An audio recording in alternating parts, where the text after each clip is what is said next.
ज़्यादा पापी कौन? भोगवती नाम की एक नगरी थी।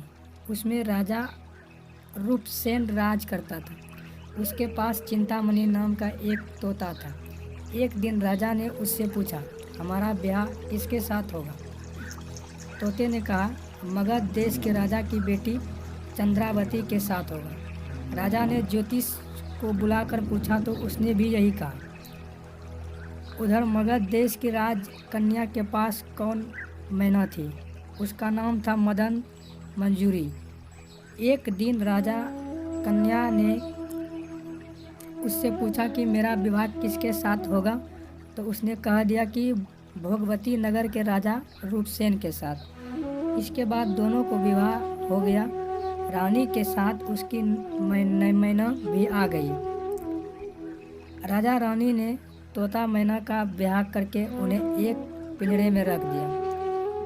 एक दिन की बात कि तोता मैना में बहस हो गई। मैना ने कहा, आदमी बड़ा पापी, दगाबाज और कुधर्मी होता है। तोते ने कहा, स्त्री झूठी, लालची और हत्यारी होती है।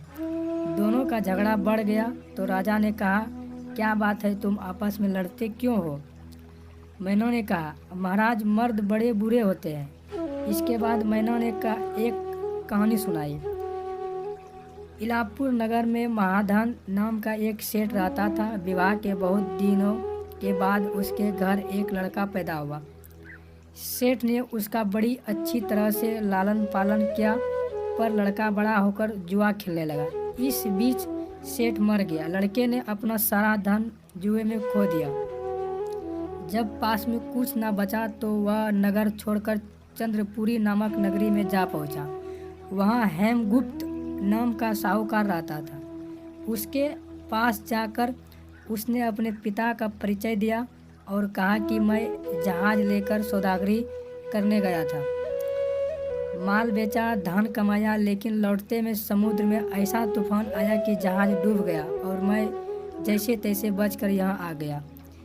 उस सेठ के एक लड़की थी, रत्नावती। सेठ को बड़ी खुशी हुई कि घर बैठे इतना अच्छा लड़का मिल गया। उसने उस लड़के को अपने घर में रख लिया और कुछ दिन बाद अपनी लड़की से उसका ब्याह करा दिया। दोनों वही रहने लगे। अंत में एक दिन वहाँ से विदा हुए। सेठ ने बहुत सा धन दिया और एक दासी को उनके साथ भेज दिया। रास्ते में एक जंगल पड़ता था। वहाँ आकर लड़के ने स्त्री से कहा, यहाँ बहुत डर है, तुम अपने गहने उतार कर मेरी कमर में बांध दो। लड़की ने ऐसा ही किया। इसके बाद लड़के ने कहारों को धान देकर डोले को वापस कर दिया और दासी को मारकर कुएं में डाल दिया। फिर स्त्री को भी